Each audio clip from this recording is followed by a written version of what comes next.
Muy buenos días, bienvenidos. Este es un gran evento para la Universidad Francisco Marroquín y se puede decir en un sentido quizá el evento más importante del año académico. Así que bienvenidos y les tengo un mensaje del doctor Armando de la Torre. Me dice él, primero, que a sus 82 años es el más joven de los que estamos aquí y que cuidado, alguien se lo reta con eso.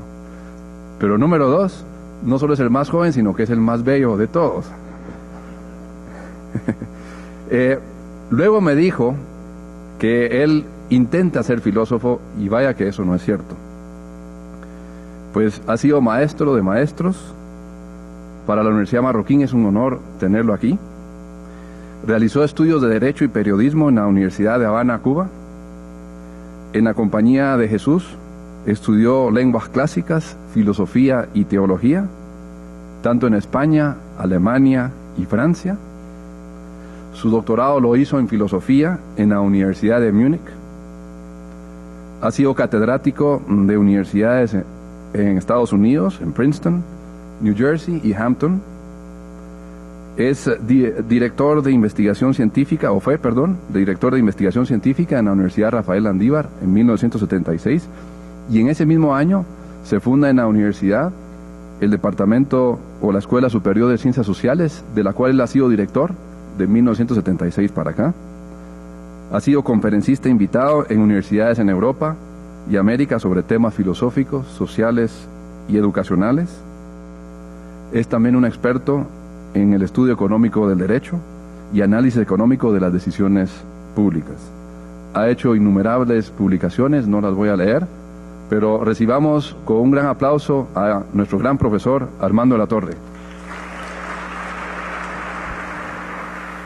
Buenos días, gracias por el aplauso. Tengo que explicar lo de la juventud porque lo de la belleza es obvio. Me considero joven, con más años de experiencia de ser joven que cualquier otro aquí, porque sin saberlo ni pretenderlo siempre he mirado hacia el futuro. Yo soy de los pocos que no guarda fotografías del pasado.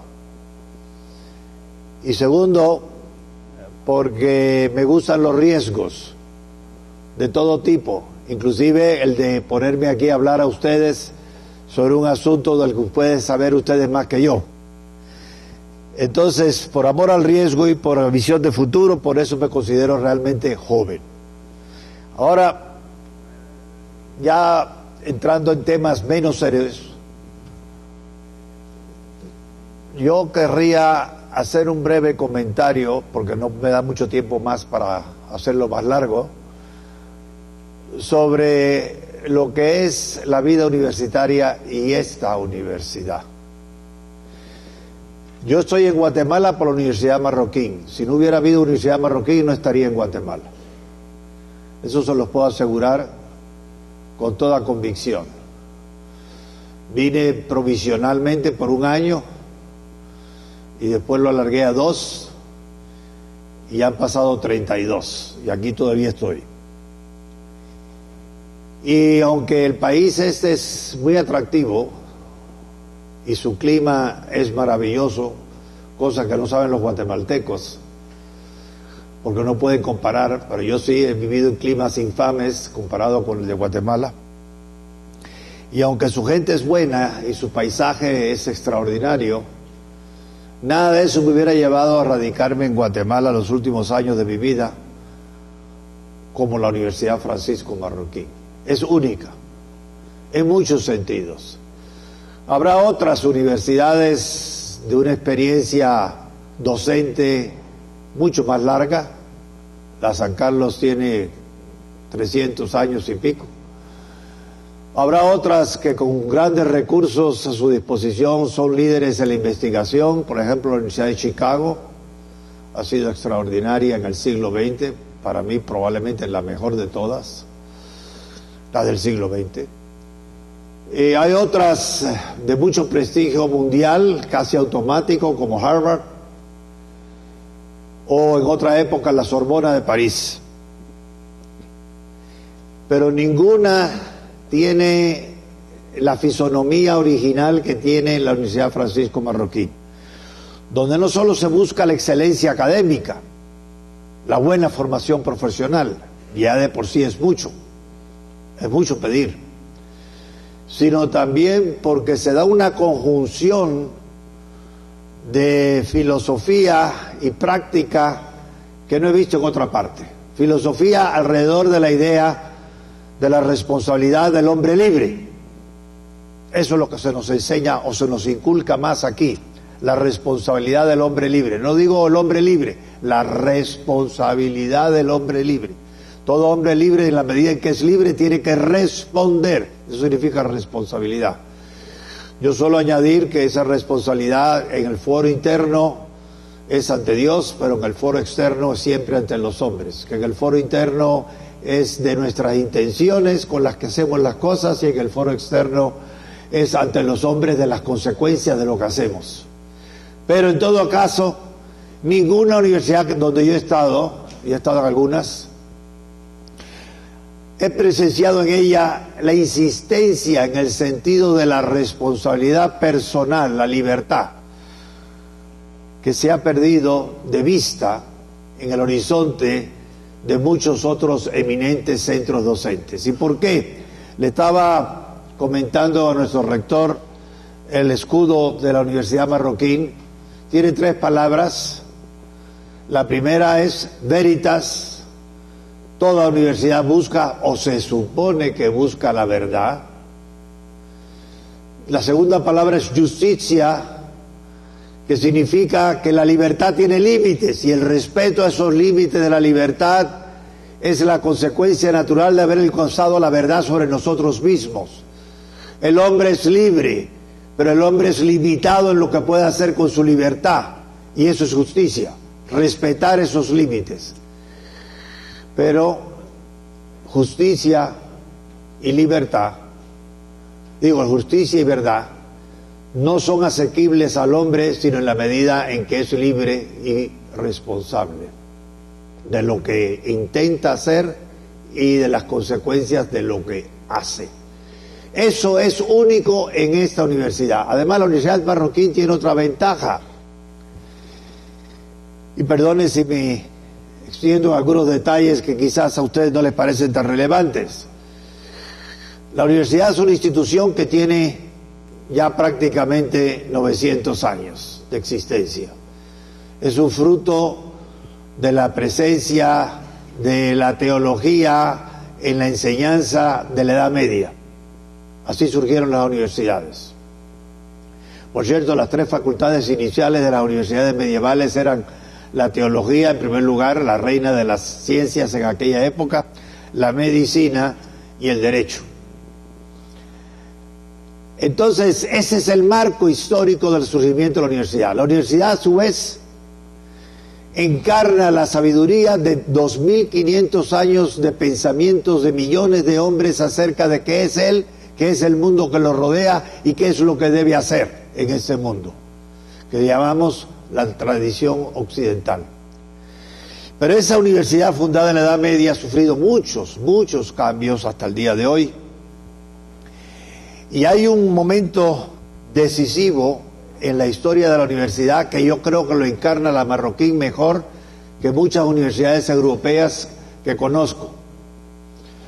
Esta universidad encarna el ideal moderno que estableció por primera vez en una forma clara un gran pensador de la Ilustración alemán, que se llamó Wilhelm von Humboldt, Guillermo von Humboldt, hermano del famoso Alejandro von Humboldt. A la entrada de la Universidad de von Humboldt del Berlín de hoy todavía hay una estatua con una inscripción abajo que dice a Alejandro von Humboldt, el hermano de Wilhelm, de Guillermo, el fundador de la universidad, el segundo descubridor de América. Pues este Guillermo von Humboldt fundó la Universidad de Berlín en 1808, al terminar la época que llamamos generalmente de la Ilustración, la época del surgimiento del pensamiento que también identificamos hoy como el pensamiento liberal, la época en que surgió también las ciencias sociales, en particular la economía, como una ciencia. En esa época de la Ilustración, en 1808 fundó Guillermo von Humboldt de la Universidad de Berlín. ¿Y él cómo concebía la universidad? Él la concebía como, decía él, un grupo de Gelehrten. Tendría que preguntarle a Regina cómo lo traduciría al castellano, pero se puede traducir como eruditos o sabios, eso lo prefieren los franceses, sages, sabios, que buscan interdisciplinariamente, o sea, desde distintos aspectos, desde el aspecto jurídico, filosófico, físico, químico, biológico, lo que sea, la verdad, que es objetiva, que está ajena a los caprichos del individuo, entre todos, bajo la dirección de un maestro. En Alemania no te doctoran a ti tanto por la Universidad de Berlín o la Universidad de Heidelberg, sino por el profesor tal o el profesor Pascual. El espíritu de Humboldt era que eran grupos de personas interesadas en descubrir la verdad bajo la dirección de un profesor. Pero él añadió algo más que distinguió a la universidad moderna de la universidad de otros tiempos. Él añadía a eso la libertad de cátedra del profesor. ¿En qué sentido? Como las universidades eran estatales, había el peligro de que el gobierno quisiera imponer una determinada política, una determinada línea de pensamiento en la universidad, y él dijo, no, el profesor tiene que ser completamente libre en su cátedra, porque si no es completamente libre, no es tampoco completamente libre para crear, para encontrar, para difundir, tiene que ser libre. Por supuesto, la Universidad Marroquí no es estatal, y en ese sentido no tenemos necesidad de escudarnos tras la libertad de cátedra, porque todos los que estamos aquí enseñando lo hacemos voluntariamente, de acuerdo con la filosofía de los fundadores de esta institución notable. Y no tenemos, por tanto, que asegurarnos con la ley de que vamos a ser libres en esta universidad, que es la casa de la libertad, como dijo el rector al principio de su presentación, o Luis Figueroa.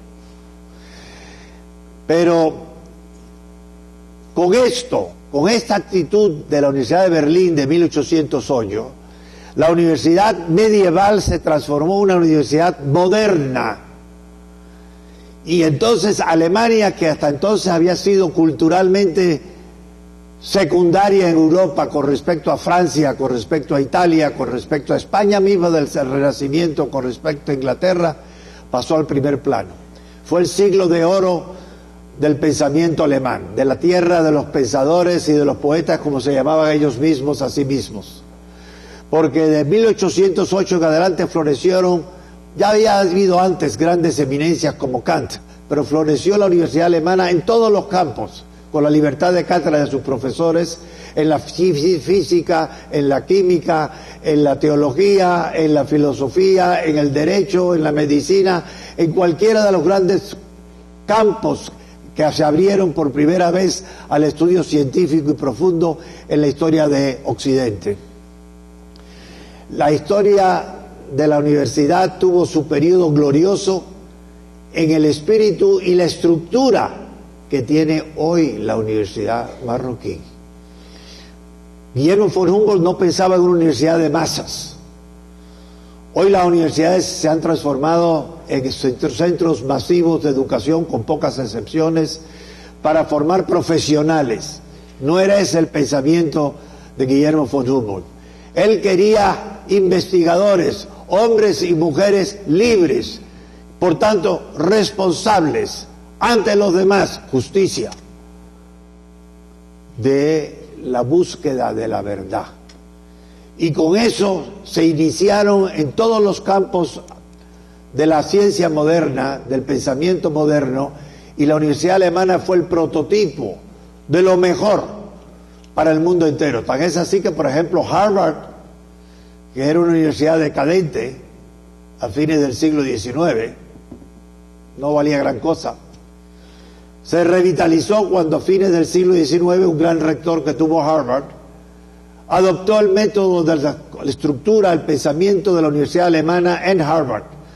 Y otra de las grandes escuelas universitarias de los Estados Unidos de hoy, Johns Hopkins, fue fundada también por profesores influidos por la Universidad Alemana, pero de una manera extraordinaria porque incluía entre su facultad a muchos miembros de las ciencias de Alemania que emigraron a los Estados Unidos después de la fallada revolución liberal en Alemania de 1848. En la medida en que las universidades, y no son muchas, las hay, se mantienen fieles a este concepto de la universidad moderna que se surgió en Berlín por obra de un gran pensador liberal, a Guillermo von Humboldt, esas universidades siguen siendo guía, siguen siendo nido de talentos. Y esto es lo que, sin conocer probablemente estos detalles, lograron unos cuantos guatemaltecos en Guatemala con la fundación de la Universidad Francisco Marroquín. Yo creo conocer toda América, de Alaska a Patagonia. Y hay buenas universidades en América nuestra, muy buenas. Podría mencionar algunas. Pero yo diría que no hay ninguna que responda tanto al modelo ideal de la universidad moderna como la Marroquín, en Guatemala. Y por cierto, ¿qué fue lo que llevó a esto tan original? En personas que probablemente no sabían mucho de la universidad o de la historia de la universidad como la estoy presentando en este momento. Bueno, la respuesta a una pregunta muy sencilla que tiene que ver con la veritas, la verdad. ¿Por qué somos pobres? ¿Por qué no somos opulentos? Guatemala tiene todas para ser opulenta, para ser rica. No solamente Guatemala, toda Iberoamérica. ¿Por qué nos hemos quedado atrás? Esa pregunta nos las hemos hecho muchos, pero se la hicieron con mucha más coherencia, consistencia y tenacidad un grupo pequeño de empresarios alrededor de la personalidad de Manuel Ayao, que para mí es el prócer de la América nuestra del siglo XX, no de Guatemala, no de Centroamérica, de toda Iberoamérica. Como ya él está menos joven que yo, entonces me permito esa libertad de aludir a él por nombre y apellido. Ellos se preguntaron, ¿por qué estamos pobres? Y se pusieron a tratar de encontrar la respuesta, no aquí, porque si lo hubiera estado aquí no seríamos ya pobres, sino en hombres que eran producto en gran parte de la Universidad Alemana, bajo la nacionalidad austríaca, como Friedrich August von Hayek, o como Ludwig von Mises, y otros de parecida manera de pensar y de trabajar en Inglaterra y en los Estados Unidos y en los llamados países desarrollados. Fueron ellos, esos hombres, los que, invitados a Guatemala por este grupo de empresarios inquietos guatemaltecos que iban más allá de simplemente el corto plazo de la rentabilidad del negocio, los que educaron a unos cuantos guatemaltecos en la función de esta institución centenaria de 900 años de antigüedad que llamamos universidad.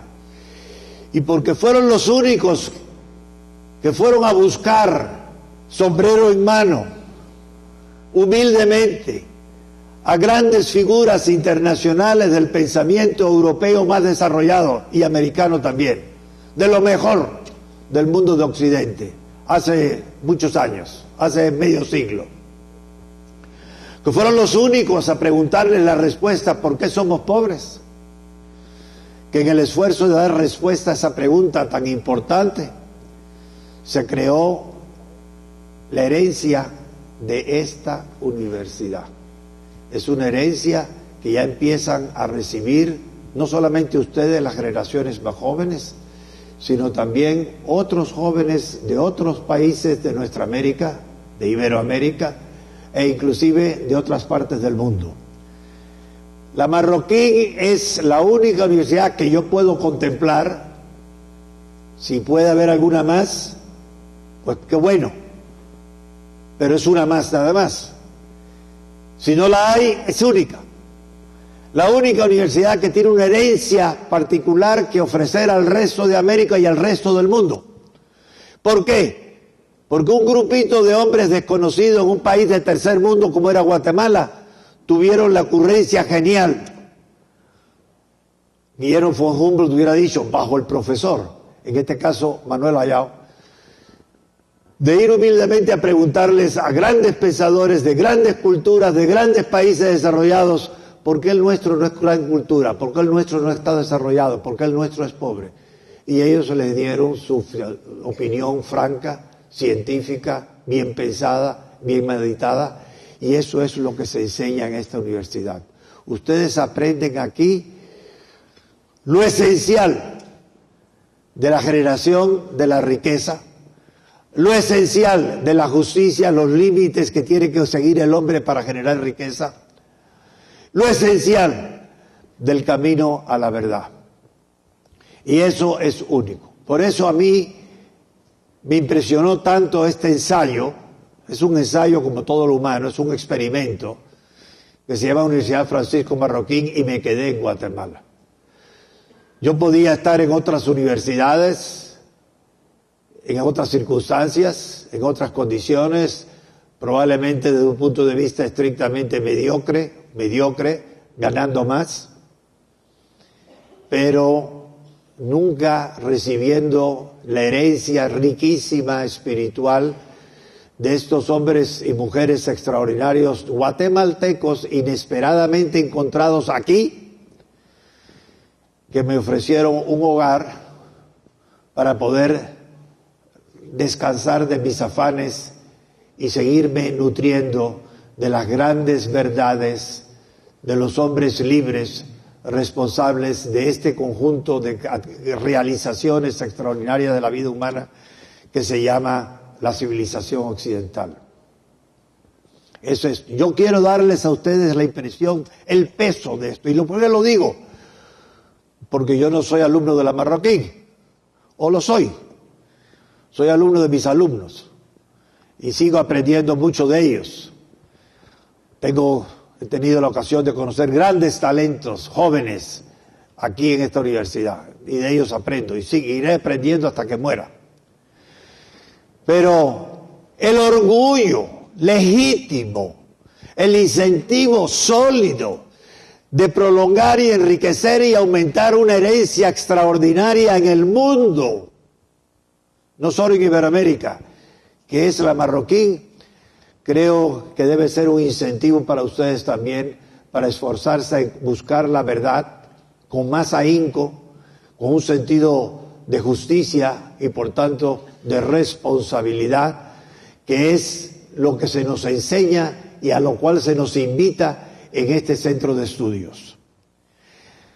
Yo tenía planeado otras cosas que decir, pero me pareció que era más oportuno decirles algo de alguien que no es guatemalteco, que no se educó en esta universidad, que puede comparar con otros países, que puede comparar con otros centros docentes de mucha tradición del mundo entero, que he tenido la oportunidad de conocer y decirle, aún a pesar de todo, este inmigrante en Guatemala, que viene de otros centros de educación, se ha sorprendido de encontrar que aquí está la semilla del mejor futuro de nuestra América, iba a decir del mundo entero, la Universidad Marroquín. Ojalá muchas surjan con el espíritu y la estructura que le dieron unos cuantos guatemaltecos en busca de orientación, en busca de la verdad, libremente, hace ya casi 40 años a esta institución.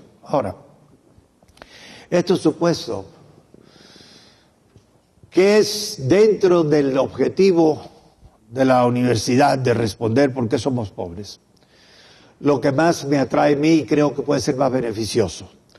En realidad, la pobreza no tiene causas, no hay que buscar científicamente por qué somos pobres. El hombre por naturaleza es pobre, nacemos desnudos. Si nosotros miramos unos cuantos años atrás, hombres y mujeres modernos, cromañones diríamos, como somos nosotros, hace 10.000 años, La esperanza media de vida del hombre hace 10.000 años era 18 años. Entonces, ¿qué saber se podía acumular entre analfabetas salvajes que pasaban 14 horas al día buscando qué comer y que morían de promedio a los 18 años? 10.000 años atrás. Hombres y mujeres igual que nosotros. Pero ya no vivimos en ese mundo. Hoy día la esperanza media de vida en Europa ronda los 80 y en Japón los 86, 87. En la Guatemala estamos en los 70, estamos algo atrás todavía. Pero es de esperar que la esperanza media de vida crezca. Con la esperanza media de vida que crece también el conocimiento, la experiencia y crece también la riqueza. Y aquí quiero decir algo. Hoy día, en otras universidades, incluyendo Harvard, para citar algunas de las que mencioné, o Yale, o Heidelberg, o París, se insiste mucho en que le hemos dado demasiada importancia al hombre en el cosmos. Al fin y al cabo, estamos en una tierra, en un globo, en una nave espacial insignificante, pequeñita, alrededor de una estrella mediocre, como es el Sol, en una galaxia promedio. Las hay mucho más grandes. No somos nada. Entonces, ¿por qué creernos tan importantes? Cuando los historiadores del pensamiento científico hablan de Copérnico, dicen Copérnico ayudó a que el hombre empezara a perder importancia ante sus propios ojos. Porque se decía entonces, la Tierra está en el centro del universo porque en la Tierra está el hombre.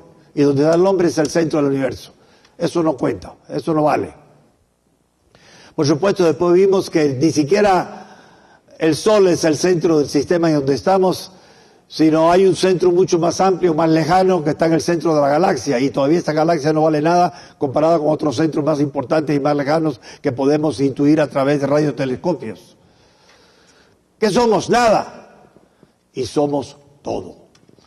Hace 2400 años, un griego, que no tenía por qué saber lo que sabemos hoy, acuñó una frase muy importante. Hoánthropos ton panton ton metron estin.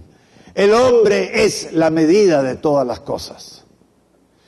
Y cuando resurgió el pensamiento clásico griego y latino en el siglo XV y XVI, durante el Renacimiento italiano, se puso de moda también entre los grandes pensadores del Renacimiento italiano la idea de infinita dignitate humana, la dignidad infinita del hombre, que no tiene ningún otro ser en el cosmos. Vino la revolución científica del 17 y dijeron, no es tanto, no para tanto. El hombre es poca cosa relativamente. Y se fue cada vez menguando más la importancia del hombre para reducirla hoy a un momento en la evolución biológica que será seguido de otros momentos hasta que toda vida termine en el universo, gracias a Dios, de aquí a 5.000 millones de años. Y eso es todo. Un paréntesis entre dos nadas. Eso es la humanidad. Y dentro de la humanidad el individuo no cuenta. Esa degradación de la importancia del hombre la refuta una institución como la Marroquín. Porque si hace 10.000 años el hombre pasaba 14 horas al día buscando qué comer y no lo encontraba muchas veces, y su esperanza por eso media de vida era de 18 años, hoy que somos 6.600 millones o 6.700 millones de habitantes, y podríamos ser más, y no simplemente unas cuantas bandas, unas hordas dispersas de unos cuantos centenares de personas muertas de hambre y de frío. Hoy nosotros tenemos una opulencia de conocimientos, de bienes materiales que nos hacen la vida más llevadera, de alivio de su dolor humano a través de la medicina, de la psicología, de respeto mutuo a través de una conciencia mucho más acentrada de lo que son los derechos humanos, que son nuestra opulencia. Somos opulentísimos. Un pobre de hoy es más rico que el rey Luis XIV de Francia en su palacio de Versalles en el siglo XVII, porque tiene muchas cosas más a su disposición, en todos los órdenes, que el más rico de los ricos, de los reyes de hace 300 años. Esa opulencia, ¿cómo se ha creado? Entonces no hay que preguntar por qué somos pobres, sino por qué somos ricos. Y aprender a ser cada vez más ricos, más opulentos. ¿Por qué? Porque en la medida en que nosotros somos más opulentos, vivimos más tiempo, no solamente disfrutamos más de la vida, no solamente sabemos más, no solamente nos proyectamos más, no solamente disfrutamos más, sino también podemos dar más. Yo recuerdo que cuando estudiaba en Múnich, oí una conferencia extraordinaria de un gran pensador alemán, de origen italiano, sus antepasados decía 300 años, pero era puro alemán, que se llamaba Romano Guardini, y que estaba defendiendo la importancia de la propiedad privada. En realidad yo nunca digo propiedad privada, se suele decir propiedad, pero para ser entendido propiedad privada. ¿Por qué? Porque la única propiedad que existe es la privada. La pública es producto de una ficción del derecho. La única propiedad que existe es la privada. Y la otra es, fingimos como si el Estado fuera una persona que tiene propiedad. O no el Estado, organizaciones. Entonces, él defendía la importancia de la propiedad privada, Romano Guardini, y se apoyaba en el primer pensador que dio una explicación bastante satisfactoria de la importancia de la propiedad, que fue Aristóteles, en Grecia, hace ya de eso casi 2400 años. Bueno, esos argumentos los oirán ustedes en clase, o los han oído muchas veces y no los voy a repetir. Tal vez valga la pena nada más recordar que a través de la propiedad privada los recursos, que siempre son escasos, dispersos por el mundo, se asignan de la forma más eficiente para contribuir más al bienestar del hombre, a través de la propiedad privada, no de la propiedad pública. Pero aquí no tengo ahora que repetirlo, sobre todo delante de ilustres profesores de la universidad y de alumnos de ella. Pero Romano Guardini añadió algo más. Dijo, la propiedad privada es importante, o la propiedad propiamente, porque sin ella no podemos defender nuestra libertad. Y sin la libertad no podemos defender nuestra vida. De manera que los derechos fundamentales que hoy se reconocen como fundamentales del hombre, vida, libertad y propiedad, el más importante, lógicamente, es el de la propiedad. En los países donde se suprime la propiedad, digamos Cuba, la libertad desaparece y la vida también. Y así lo vimos en los sistemas totalitarios del siglo XX, donde lo primero que hacen los enemigos del hombre, de la libertad del hombre opulento, opulento en el sentido espiritual, opulento en el sentido material, en cualquier sentido, los enemigos de esa opulencia que nos ha rescatado de la pobreza de los cromañones de hace 10.000 años, esos enemigos lo primero que hacen es cortar de tajo el derecho a la propiedad. Y cuando cortan de tajo el derecho a la propiedad, cortan, no tan de tajo, más lentamente, el derecho a la libertad. Y sin libertad, tu vida no tiene ningún seguro, ninguna certeza. Como decía Ramón Espronceda en su famosa obra, el poema El Pirata. ¿Y la vida? ¿Qué es la vida? Por perdida ya la di cuando el yugo del esclavo como un bravo sacudí. O sea, si no hay vida libre, no vale la pena la vida. La vida del esclavo no es vida humana. Es más, un pensador de la Ilustración contemporáneo de Guillermo von Humboldt, un poco anterior a él, Immanuel Kant, decía que cuando se preguntaba, bueno, ¿Qué es la Ilustración de esa época, del siglo XVIII? Y decía, la Ilustración no es más que el esfuerzo del hombre por ser autónomo, por ser libre, por no depender de nada ni de nadie, en la medida en que depende de sí mismo, su propiedad, su libertad y su justicia. Sapere aude, decía él en el texto alemán, vota en latín, atrévete a saber. Entonces, ser libre significa que yo, para poder tener la libertad que se basa en una propiedad que termina por asegurarme una vida que es digna de ser vivida, porque es libre, como decía Espronceda, necesito yo, de todas maneras, liberarme a mí mismo, empezando por mí mismo, hacer lo que yo pueda hacer por mi esfuerzo, sin depender en lo posible de nadie. A veces les digo, alguno de ustedes me habrá oído decir en clase que yo creo que cuando Moisés bajó del monte Sinaí con las 10 tablas de la ley, en realidad no eran 10, eran 11. Pero se puso furioso cuando vio que el pueblo escogido estaba adorando a un Dios hecho de oro y tiró las tablas y las rompió.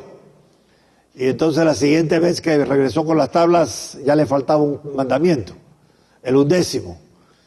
¿Cuál es el 11º mandamiento? No seas carga nunca para nadie, en la medida que lo puedas evitar.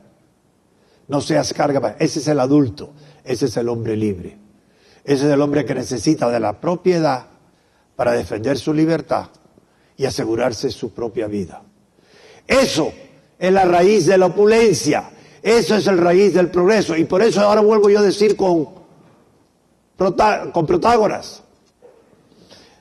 El hombre es la medida de todas las cosas, porque el hombre es el único ser libre en el universo, en el cosmos que conocemos, capaz de libremente fijarse en sus metas, escoger sus medios, acumular riqueza, propiedad y asegurarse una mejor vida. Y esto es tan importante, mis queridos alumnos, tan importante, que yo creo que de este país pequeñito, en Centroamérica, que se llama Guatemala, país en el cual jamás en mi vida pensé venir. Nunca, si alguien me hubiera dicho hace 40 años, los últimos años de tu vida lo vas a pasar en Guatemala, yo hubiera dicho, ¿Guatemala? ¿Qué voy a hacer yo allá?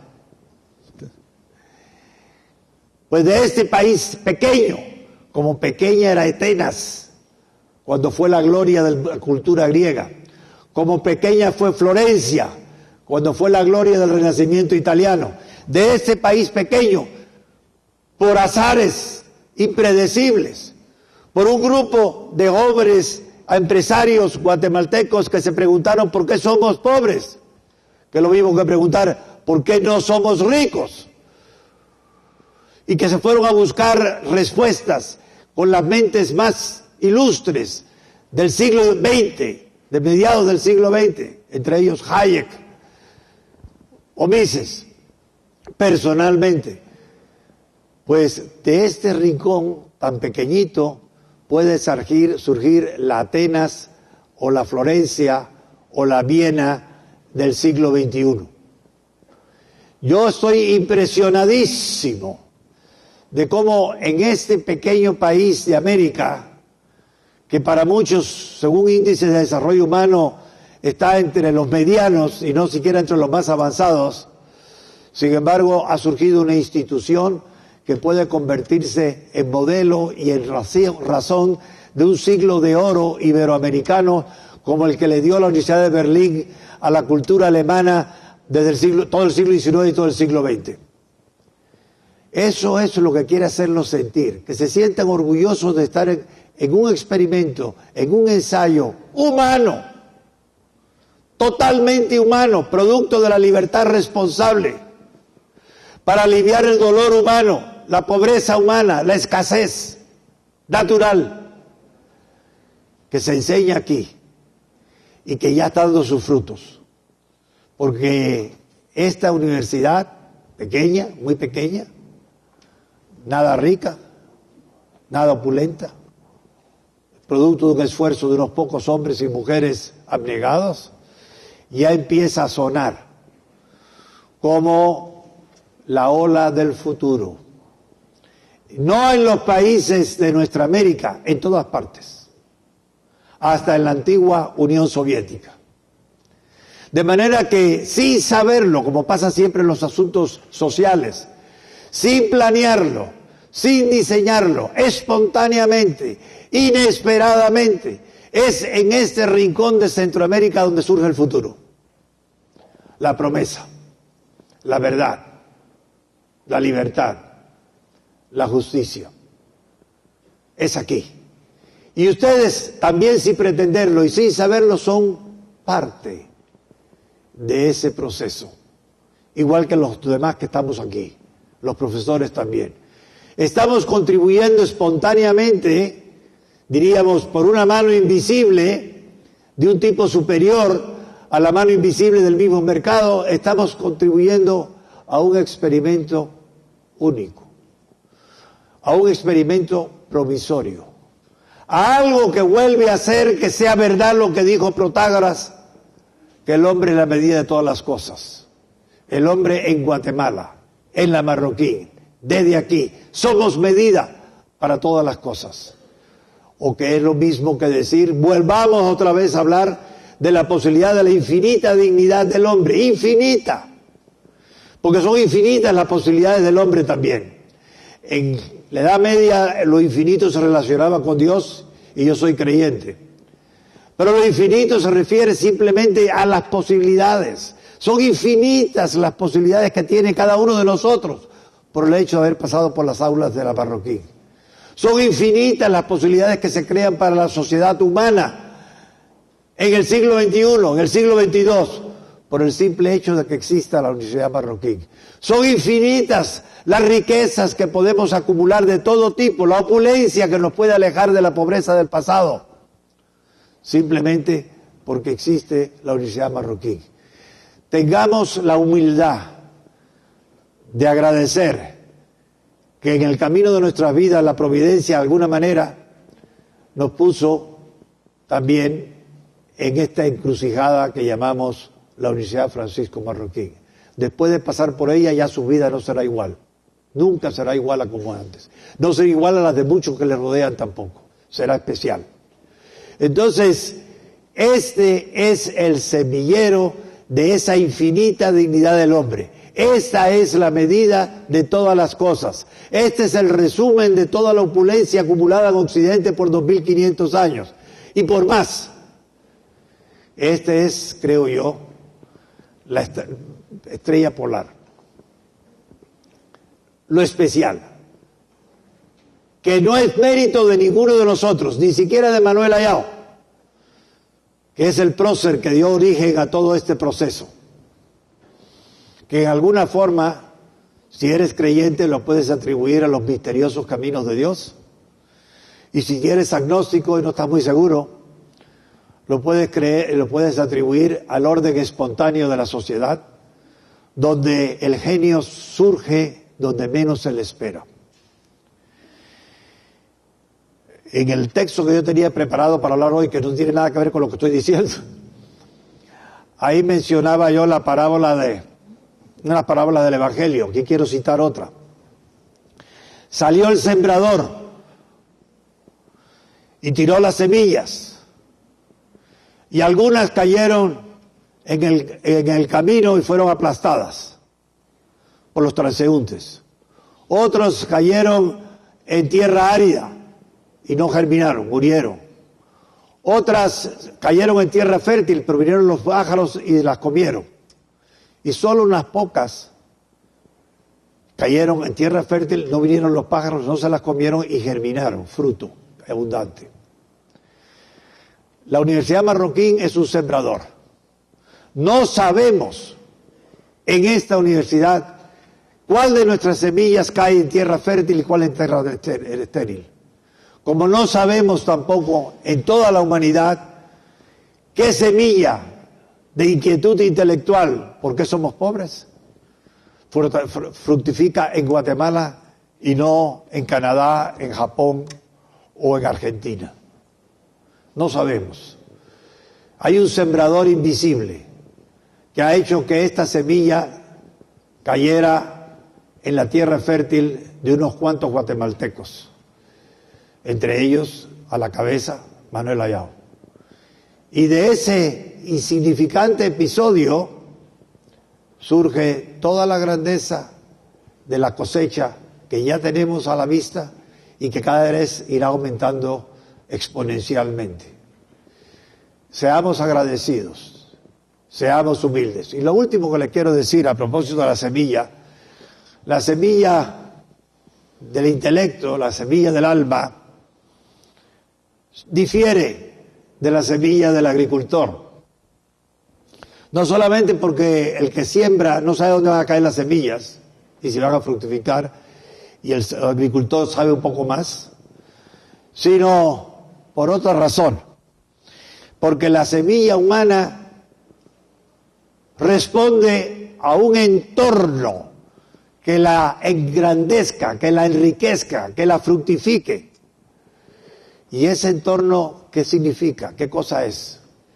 Pues nada más que se cruce con alguien que le diga que tiene una riqueza enorme que dar y no sabe. Que decía Ramiro Guardini que él defendía la propiedad privada porque con la propiedad privada el hombre podía dar, obsequiar, es el gesto más noble, más alto, regalar, dar de sí, de lo suyo a otros.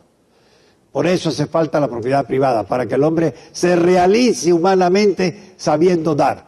Pues esto me recuerda lo que dijo también Gustavo Adolfo Bécquer hace ya 150 años, con una metáfora muy bella, alrededor de un arpa, de la cual se arrancan sonidos tan bellos, casi parece piano, en cuerdas.